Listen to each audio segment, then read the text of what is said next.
चांद पर इंसानों को बसाने को लेकर वैज्ञानिक लगातार कोशिश में लगे हुए हैं और इस पर लगातार रिसर्च भी की जा रही है। हालांकि इसमें अभी काफी वक्त लगेगा, लेकिन इस बीच चांद से उड़ी हुई खबर यह है कि साइंटिस्ट ने पहली बार चांद की मिट्टी में पौधे उगाए हैं। जी हाँ, ये घटना किसी हॉलीवुड फिल्म में नहीं बल्कि सच में हुई है।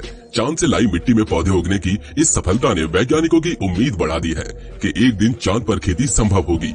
ये एक ऐसा कारनामा है जो मानव जाति के भविष्य की दिशा बदल सकता है, क्योंकि विज्ञान और तकनीक आज तक हर असंभव काम को मुमकिन करते आए हैं। आज हम जानेंगे कि आखिर चांद पर यह पौधा उगा कैसे और इससे हम इंसानों को क्या फायदा हो सकता है। ये बात सोचने और समझने वाली है, इसलिए आज हम आपको बताएंगे चांद पर पौधा उगने की पूरी सच्चाई। तो बने रहिएगा हमारे साथ वीडियो के अंत तक। दोस्तों, वैज्ञानिक क्या नहीं कर सकते, ये सोचकर आप भी हैरान रह जाएंगे। अब नासा के वैज्ञानिकों ने नई उपलब्धि हासिल की है।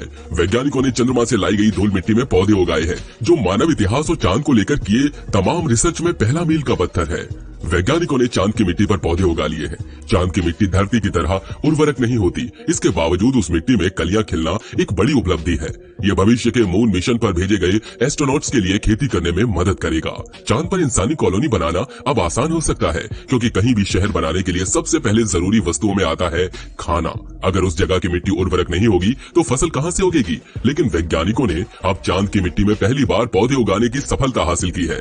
ये काम आसान नहीं था, लेकिन कर दिखाया। चांद पर भी फसल उगाना आसान नहीं होगा, क्योंकि वहाँ की मिट्टी पथरीली है। लंबे समय की अंतरिक्ष यात्राओं के दौरान चांद पर ताजा खाना तो मिलेगा नहीं, आप धरती की मिट्टी तो लेकर जा नहीं सकते, लागत बहुत ज्यादा पड़ जाएगी। इसलिए अभी चांद की मिट्टी पर फसल उगाने की टेस्टिंग की गई। चांद की मिट्टी को लूनर रेजोलिथ भी कहा जाता है, जो पृथ्वी पर पाई जाने वाली मिट्टी से मौलिक रूप से अलग है। अपोलो 11, 12 और 17 मिशन के दौरान चांद से मिट्टी लाई गई थी, जिनमें पौधे लगाए गए हैं। बताया जाता है कि अमेरिकी अंतरिक्ष एजेंसी नासा के अपोलो मिशनों के दौरान कुल मिलाकर 382 किलोग्राम पत्थर चांद से धरती पर लाई गई थी।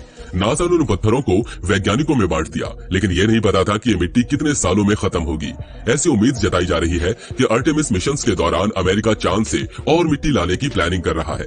खैर, अभी चांद की जिस मिट्टी में पौधे उगाए गए हैं वो 2 वैक्यूम सील्ड डिब्बों में चंद्रमा से जमीन पर लाई गई थी। इनके बारे में एक स्टडी कम्युनिकेशंस बायोलॉजी जर्नल में प्रकाशित हुई है, जिसमें स्पष्ट तौर पर लिखा है कि चांद की मिट्टी में पहली बार फूल वाले पौधों को उगाया गया है। हालांकि इस मिट्टी में धरती का पानी और हवा मिलाई गई थी।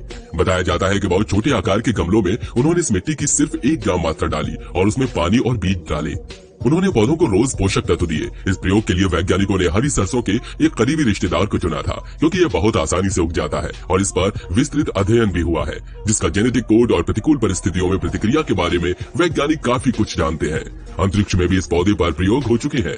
प्रयोग के एक हिस्से के तौर पर धरती और मंगल की मिट्टी में भी वही प्रक्रिया दोहराई गई। 2 दिन बाद चांद की मिट्टी में अंकुर फूट गए। मुख्य शोधकर्ता एनालिसा पॉल ने कहा, पहले 6 दिन तक हर पौधा, चाहे वो चांद की मिट्टी में जन्मा हो या दूसरी जगह, एक जैसा दिखाई दिया। इसके बाद फर्क नजर आने शुरू हो गए। चांद की मिट्टी में उगे पौधे धीमे बढ़ रहे थे और उनकी जड़ें छोटी थीं। 20 दिन बाद वैज्ञानिकों ने सभी पौधों को काटा और उनके डीएनए का अध्ययन किया। विश्लेषण में पता चला कि चांद की मिट्टी में पौधों ने वैसा ही व्यवहार किया था जैसे कि वे खराब किस्म की हालत में, जैसे कि बहुत अधिक नमक वाली मिट्टी में उगाए जाने पर करते हैं। अब वैज्ञानिक इस बात पर अध्ययन करेंगे कि कैसे चांद की मिट्टी को पौधों के अनुकूल बनाया जाए। दोस्तों, फ्लोरिडा यूनिवर्सिटी के खाद्य और कृषि विज्ञान संस्थान के रॉबर्ट फेरल ने कहा कि अपोलो चंद्र रेजोलिथ में उगाए गए पौधे ट्रांसक्रिप्टोम पेश करते हैं, जो चांद को लेकर किए जा रहे तमाम रिसर्च को एक नई पॉजिटिव दिशा दे रहे हैं। इससे साबित होता है कि पौधे चांद की मिट्टी में सफलतापूर्वक अंकुरित और विकसित हो सकते हैं। रॉबर्ट फेरल और इनके सहयोगियों ने अपोलो 11 के नील आर्मस्ट्रांग और बज एल्ड्रिन और अन्य मून वॉकर्स द्वारा लाई गई चंद्रमा की मिट्टी में अरेबिडोप्सिस के बीज लगाए थे। इसमें सारे बीज अंकुरित हो गए। यूनिवर्सिटी ऑफ फ्लोरिडा में प्रोफेसर एनालिसा पॉल ने कहा कि पहले भी चांद की मिट्टी में पौधे उगाए गए हैं, लेकिन वो इस तरह से नहीं उगाए गए। चांद की मिट्टी में किसी तरह के पैथोजेन नहीं होते, अन्य ऐसे पदार्थ नहीं होते जो जमीनी जीवों और पौधों को नुकसान पहुंचाए। पहले जो पौधे उगाए गए उनमें चांद की मिट्टी सिर्फ छिड़की गई थी। इस बार सिर्फ चांद की मिट्टी में ही पौधे उगाए गए हैं। पॉल और फॉल ने मिलकर मिट्टी को 4 अलग अलग हिस्सों में बांटा। उसमें पानी और पोषक तत्वों वाला तरल पदार्थ डाला जो चांद की मिट्टी में नहीं होता। इसके बाद उनमें अरेबिडोप्सिस के बीज डाल दिए गए। कुछ दिनों के बाद बीज ने उस मिट्टी में पनपना शुरू कर दिया। इतनी कम मिट्टी में भी बीज का पौधा बनना आसान काम नहीं होता। ये संभावना बहुत दूर की कौड़ी नहीं रह गई है। दिलचस्प बात तो यह है कि चीन का यह पहला प्रयास नहीं था कि उसने स्पेस में कुछ उगाने की मंशा और कोशिश की हो। जनवरी 2019 में जब चीन का चांगी 4 स्पेसक्राफ्ट चांद की सतह पर पहुंचा था, तब वो अपने साथ कॉटन सीड यानी कपास के बीज लेकर गया था। पहली बार चांद पर कोई पौधा उगाया गया है, जो चीन के नेशनल स्पेस एडमिनिस्ट्रेशन ने कहा है कि चैंगे 4 मिशन ने कपास का पौधा उगाने में सफलता हासिल की। दुनिया भर के वैज्ञानिकों और अंतरिक्ष एजेंसीज को चांद से काफी उम्मीदें हैं। हर कोई अपने अपने तरीके से चांद को खोजने की योजना बना रहा है। अमेरिकी अंतरिक्ष एजेंसी नासा और चीनी अंतरिक्ष एजेंसी चांद पर अपने अपने मिशन भेजने की तैयारी में है। ऑस्ट्रेलिया ने भी एक नए मिशन का अनावरण किया है। इसके तहत ऑस्ट्रेलियाई वैज्ञानिक 2025 तक चांद पर पौधे उगाने की कोशिश करेंगे। उनका कहना है कि इसकी सफलता भविष्य में चंद्रमा को उपनिवेश बनाने में मदद कर सकती है।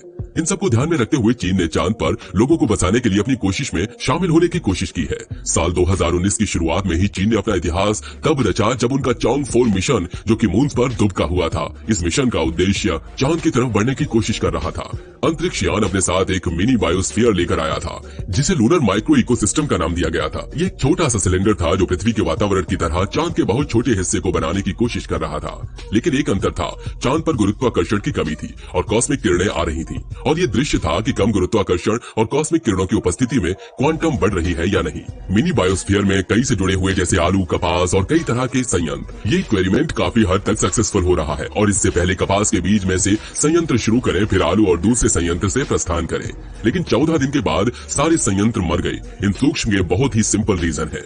चांद के एक हिस्से पर 14 दिन तक सूरज की रोशनी आती है और फिर 14 दिन तक रोशनी बिल्कुल नहीं आती है, क्योंकि ये 14 दिनों तक चांद के बिल्कुल पिछले हिस्से में होता है, जिससे उस पर सूरज की किरणें नहीं पड़ती और 14 दिनों तक सूर्य की किरणें नहीं दिखती हैं, क्योंकि सूक्ष्म प्रकाश संदूषण नहीं देख पाते हैं। दोस्तों, अब नासा की आगे क्या रणनीति है ये तो आने वाला समय ही बताएगा। आपको ये वीडियो कैसी लगी हमें बताना बिल्कुल मत भूलिए। साथ ही वीडियो को लाइक और ऐसी ही अमेजिंग फैक्ट्स को जानने के लिए चैनल को सब्सक्राइब जरूर कर लीजिए।